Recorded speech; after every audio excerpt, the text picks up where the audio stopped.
More checks have been confirmed. Chuck Schumer actually said this week that he plans to force a vote on the Senate filibuster threshold in the new year. Chuck Schumer also announced in a letter that Senate Democrats should pass this bill, but that vote would force vulnerable Democratic senators to cast an affirmative vote about changing Senate procedures. Now, the only way the Senate can actually change the rule to the filibuster is during its official rules, and that's a 67-vote supermajority threshold, which will be impossible amid GOP opposition.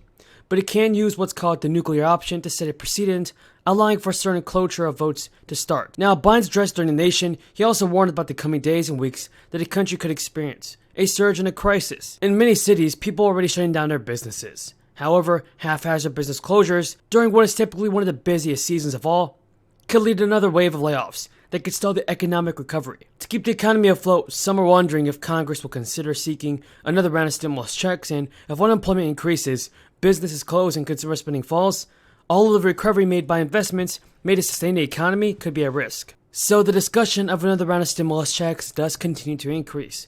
This comes as many households feel the struggles and the effects of historic inflation, and the vast majority of economic programs to support households have expired. Now, anyone who is laid off will have no federal unemployment programs to rely on, or eviction moratoriums to protect them from losing their homes. Additionally, the last child tax credit payment was sent on December 15th. And since then, Congress has not passed the Build Back Better bill. Families will most likely not see a payment in January, and that's because of President Biden and his work on the stimulus bills. Even though Senator Ron Wyden of Oregon said he is worried about many vulnerable Americans, especially those with young children, falling behind the cracks. But Representative Jamal Bowman had made public statements saying that he is hoping to get another stimulus bill through Congress, and New York has been hit hard by the crisis. He's also hoping that some federal money could be sent to small businesses and families. Other members of the Progressive Caucus have continued to push for the Build Back Better bill, which will only extend the child tax credit, making childcare more affordable and increases access to health care. Early this week, negotiations over the bill collapsed after Joe Manchin rejected the proposal that was put forward by the House. Without Manchin's vote, Senate Majority Leader Chuck Schumer and Nancy Pelosi are going to have to find new ways to pass this stimulus bill. It's definitely necessary that President Biden, Kamala Harris, and the Democratic senators all do what it takes to send in more stimulus checks. If you guys agree, tell me in the comments below. For legislation. Well, we're going to continue those discussions to look at how we bring policy together. Sometimes policy goes through rough passage along the way to finally getting it passed. And part of it is having a discussion about the impact we're seeing. And the child tax credit is a great example. We have seen incredible impact just in the last 6 months. Those first checks went out in July. We have, as of November, 3.8 million children who've been lifted out of poverty across our country. Families being able to put food on the table, pay bills, buy essentials for their kids like diapers or clothing. This has been an incredible tax break for middle-class families, and we need to keep it going. And the data is very, very strong. This creates huge opportunities for our kids long into the future. And the way that we're going to make a difference is by keeping it going. We need to keep it going.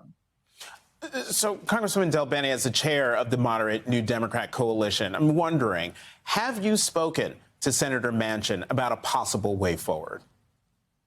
I have not spoken to him about a way forward right now. I think when we go back in January, those conversations will continue because we have to talk about the data, what we've seen, but how important it is that we make a difference for families. People want to see governance work. They want to see us get things done. As the chair of the New Dems, most of us represent purple districts across the country, and folks on both sides of the aisle want to see governance work. From the very beginning, my stated goal for the July and August work period has been that the Senate pass both a bipartisan infrastructure bill and a budget resolution with reconciliation instructions. This is our so-called two-track strategy, both a bipartisan infrastructure bill and a budget resolution with reconciliation instructions. And despite some bumps in the road, always expected on two bills as large and comprehensive as these, we've remained firmly on track to achieve our two-track goal. On the bipartisan track, I have worked with my colleagues throughout the process to help produce an outcome that all parties find acceptable. I've tried to prod the negotiators when they've needed it and given them space when they've asked for it. Deadlines were necessary to advance the negotiations.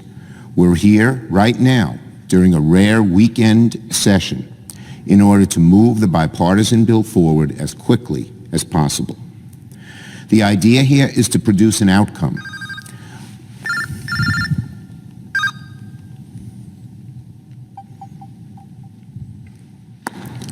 The idea here is to produce an outcome, a real bipartisan agreement that provides a significant down payment towards the level of infrastructure investment our country needs. The process from here is simple. Once the legislative text of the agreement is finalized, and I understand it is being finalized imminently, I will offer it as a substitute amendment, as I've always promised. And then the Senate can finally begin voting on additional amendments. Given the thoroughly bipartisan nature of the bill, I expect we'll be able to consider all the relevant amendments and finish the bill in a matter of days. But we know that this bill is not everything our country needs. That is why, after the bipartisan infrastructure legislation passes this chamber, I will immediately move to the other track, passing a budget resolution with reconciliation instructions, which will allow the Senate to make historic investments in American. Do we have a deal? How'd it go, sir? Did we get everybody out? Charlie, Robin, come on. Everybody come on up.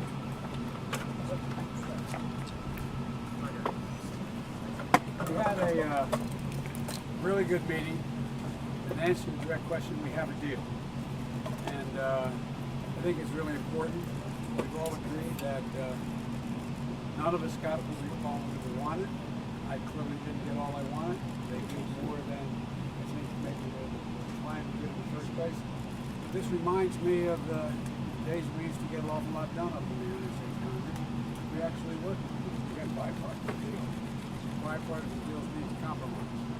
One of the things that I've made clear, I've signed on, and I'm going to let them give you the detail because you can ask them. I will talk to you all later, next hour or two. But I promise you, I'm not going away until they propose, and they've given me their word as well. So where I come from, that's good enough for me. So I'm going to turn it over to the two chairs here, and I'll talk to you all a little bit later. Have you been briefed about the building collapse in Miami? I have. I've spoken with the mayor. I've spoken with the congresswoman, and I'll have more to say about that. Mr. President, what's the plan to pay for this?